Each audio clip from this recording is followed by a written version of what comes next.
Hi, this is Noah Cates, U.S. Olympian and member of the Philadelphia Flyers, and you're watching Father-Daughter Talk Flyers on YouTube.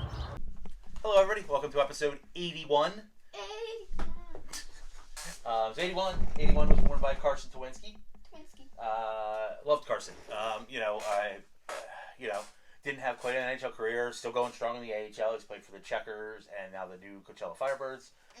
But we got a super great relationship. The guy had a fantastic personality. I met him in Buffalo when he was drafted in the Carter Hart draft with Wade Allison and all. And we just got to know him. And he was nice. He gave you a stick early on, which was really cool. And we just had great talks with him. We really liked him as a kid. So we still wish him well. He's still playing the AHL. Hopefully, maybe we'll get Black Ace with Seattle. He's in the Seattle Kraken, which is your other favorite team organization now. So yeah, that was Carson. So we were gonna give do the whole year end because the Flyer season's over. Unfortunately, the Phantom season's over. They got knocked out in the first round. Luckily, the Royals are still going strong. So get a championship somewhere. Hopefully, the Royals look good. They're playing the Maine Mariners, which is weird because that was the AHL team from back in the day, but that's an ECHL team now. So instead of giving you a long-winded report card for everybody, I mean, we saw who was the, there's nobody surprising or anything we know. So we just decided we would just do 3 stars for the season. Yeah. Okay. So Cheyenne, give me your 3 stars for the season. First one, I got Owen Tippett. He scored a lot of goals. Yes, an excellent choice. Owen Tippett. I'm wearing my Owen Tippett jersey today. Owen, can't complain. Owen, when he was with Florida, he would be bounced up and down between the NHL and the AHL team. Never really got a chance to establish himself. Here, he's getting minutes. Torts loves him, so he's getting even more minutes. I mean, they played him a ton at the end of the season, which is great. I mean, he was out there every other shift, it seemed like. So, he scored 27, I think was the final total, which is really good, for the team being where it's at, for, I think him and Morgan Frost have a lot of chemistry. And I foresee Tippett being a easily regular 30-goal scorer. I think he has that. Doesn't matter when we film. I think Tippett is easily, worst case, a regular 30-goal scorer. I think he really could be high 30s, 40. I definitely think he could hit 40 a few times. I mean, keep in mind, I still had to wake up at 6:40 this morning. Middle school life is hard. I get it. School. Hard life in middle school. None of these other journalists, Karen Hatcher isn't getting up that early in the morning, right? She ain't going to middle school. She ain't going to middle school. She's got no homework done. Homework's not due. She don't got no homework due. Nope, she have band class after. She doesn't have taekwondo, dance class, none of that. She don't got none of that. No, that's why she's not yawning during the broadcast. Okay. Anyway, sorry. Yes, Owen Tippett is a great choice for one of the 3 stars of the season, and I just see him getting better and better as we go. Definitely, I think one of the cornerstones, if they're able to build a real winner, Tippett's a huge plus. Yeah. And then probably I've got to say TK. It's the best I've ever seen him play. So. Yeah, I would agree with that. So TK hit did really well. He did hit the 30-goal mark. I think 31 he ended up with, but he hit the 30-goal mark, which is great, career highs. And more importantly, I agree. I think it's the best I've ever seen him play all over the ice. I mean, he's still an agitator, so he didn't lose that. I've always been hard on the kid because I didn't think he played very well defense. I don't think he made the smartest choices. I definitely saw TK take a leap. I think, whether it's towards his coaching, I also think he's maturing. He was a kid, now he's a parent. It changes you. I know I matured when I became a parent, to some degree anyway. To some degree. And apparently last year he did a lot of video work. He took the iPad home, studied a lot of film, learned a lot. So kudos to TK. For putting in the work, being a professional, maturing. But absolutely, I mean, I guess, when you don't make the playoffs, anybody's on the trade block. So if you get blown away by some ridiculous offer, like a top pair defenseman or something, perhaps, TK's not here. But I don't see that happening, and I do see TK as a building block for the future. Absolutely just as important. So excellent. All right. And 3rd star. Guess what? Y'all are going to be shocked. Oh, God. I know it's coming. It's Carter Hart. He gave them a chance to win in every game he played is probably what I got to say.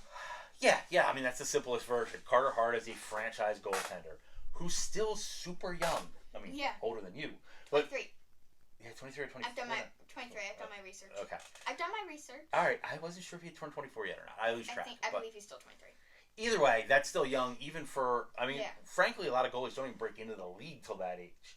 So the fact that he's top 10 in wins for a Flyer already and all. So yes, Carter Hart is clearly. I think. I think it's insane for them to trade Carter Hart. I've said it many times. All the years we've looked for a franchise goalie, all the times in the playoffs that goalies steal you wins. Especially if this team is going to get it done without what people call elite talent. There's no Austin Matthews. There's no Connor McDavid coming. There's probably no Bedard. There's good guys. There's probably nothing that insane. We're not going to have the best player in the league. You need a goaltender. So, yeah, please, for the love of God, don't trade Carter Hart. Don't you dare get rid of him, or else I'm going to Seattle's forever. It would be, yeah. So, and yes, Carter had a very strong season. Did give him a chance to win every night. I mean, everybody freaks out every time one goal goes in or one game that's bad. Like, Carter Hart gave him a chance to win every night. Yeah. He was also, no one's perfect. I think he only missed 1 or 2 starts. He was also really healthy this year. Yeah. He had a little injury, came back, which was important to him. He had told us how important it was for him to finish the season healthy and playing. He didn't want to be on the shelf. So he also will have a full length interview with him coming up soon. So I know you're excited. So we'll get a lot more in detail. But no, I totally agree. I love your 3 stars. Gotta say they're the 3 I would pick as well. So nice job on that one, you. I did pretty good. I did want to mention a few other things. So I wanted to say thank you to Russ Cohen. He came to our last fan club meeting for the season. Russ is a kind of a draft expert. Great insight. We'll have a draft show as it gets a little closer to when the number's picked. So, beginning of the month, because we don't know exactly where we're picking. We're picking probably like 7th to 9th, but we could move up. And Russ was really cool helping me get some good insights on guys that could probably go on the 7 to 9 that would help the Flyers. Will Smith, a few other guys. Good centers, one really fast kid, Moore, so last name's Moore. So, we'll get better to that on the 8th, but I want to thank Russ for all that information. It was great. I think I know something about the draft, and then I talked to Russ, and I'm blown away. So, and then I wanted to talk to a couple other small points. Numbers. So, apparently, according to our friend Dylan, some Flyers are changing their numbers next year. You are rocking Noah Cates, who currently wears 49, and I gotta say, 49 and 48 being on the ice at the same time, super confusing. So, Noah Cates is going from 49 to 27. Okay. Which was his number in the USHL, I believe. I know he wore 21 in college, but he wore 27 with the Olympic team. So it's reported he's going to 27 permanently, which I think is great. It's been Reggie Leach, which was the sniper. You've met Reggie, and it's been Hextall, the goaltender. So I kind of like that it's a defensive player now. It's sort of been everybody. So, so Noah Cates for that. Allegedly, Morgan Frost is going from 45. 4 is retired. With Barry Ashby, so he's supposed to be going to 8 because he wanted something single digits, so that's what we were told. And Morgan Frost is staying with 48. His 16 is obviously retired from his juniors, and I think, I believe Danny Briere has been helping him a lot, which Danny wore 48, so I kind of like Frosty in 48. I mean, man, if he could turn into Danny, especially in the playoffs, that would be gold. That'd be gold. So, so 3 other players I wanted to mention. Like I said, we didn't want to go down the whole team. But I did want to mention Morgan Frost. Not one of the 3 stars, but remember, he was on your naughty list at Christmas. Yeah. So his second half of the season was everything you want. He ended up 19 goals overall in the season, so just one shy of 20, which was a bummer, but 19 still really good. You could clearly see as the season went along, him playing with more and more confidence. He is never going to win a Selke. But you could see he was stronger in his board battles, did get back defensively, made smarter plays, was still Frost is always going to be like an offensive creator.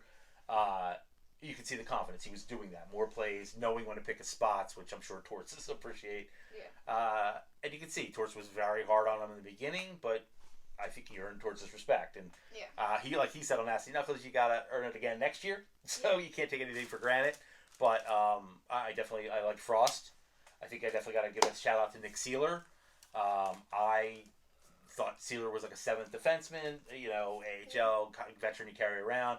I got to say, respect to him this season. Definitely kind of earned his spot as a bottom pair defenseman, so I like that. Maybe him and Ronnie Adder next year I would like to see. So, and then Ristolainen. I have to give props. I've always been hard on Rasmus Ristolainen.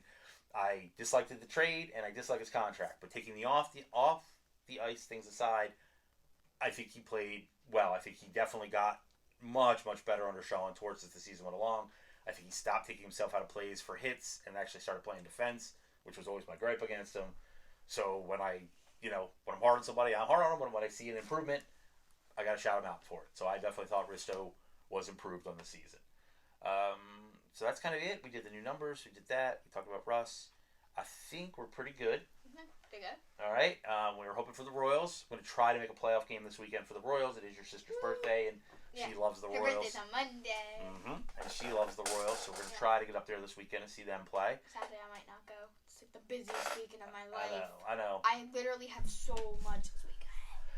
I know, so it might be just me and Michelle on a solo trip, but we'll see if we can make it there.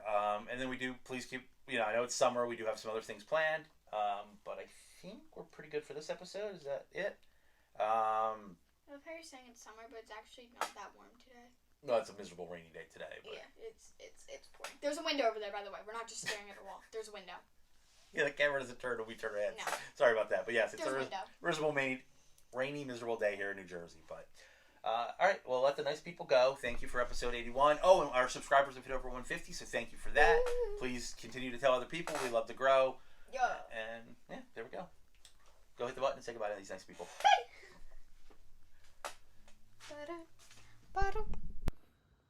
Hey, sorry, forgot one quick thing. Our buddy Chris Maher over at Flyers Fan Mania 93 has got some custom merch. He designed his own t-shirts, Flyers themed. So please check him out. I ordered the Frosty. But he's got a bunch of them. So yeah, please go check out Flyers Fan Mania 93 on YouTube, Twitter. You can find him everywhere. And most people know Chris, they're Flyers fans. So cool.